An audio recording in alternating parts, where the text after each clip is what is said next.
Fubara gómìnà ìpínlẹ̀ Rivers padà dé, wọ́n lọ́kùnrin náà kò sá lọ o. Bí àwọn kan ti ṣe rò tẹ́lẹ̀, ṣebí lánàá Wednesday ọjọ́rú làwọn èèyàn pé bìbà sílùú Port Harcourt.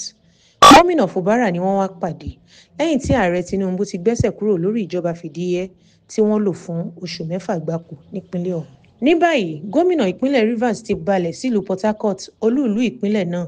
Gẹ́gẹ́ bí ìròyìn tó tẹ̀ wá lọ́wọ́, nǹkan bí aago 12 ọ̀sán kọjá 20 ìṣẹ́jú ni gómìnà Fubara balẹ̀ sí pápákọ̀ òfurufú Port Harcourt níbi tí àwọn olólùfẹ́ rẹ̀ ti fi orin àti ijó pàdé rẹ̀.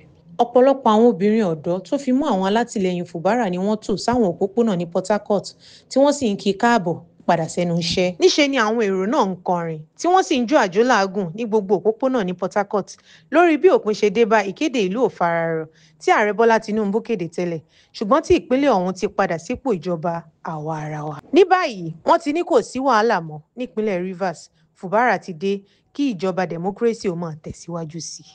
Orúkọ mi ni Wòlíì Israel Ọládélé Ògúndípẹ̀, Genesis Global. Alore TV, ẹ máa wò ó.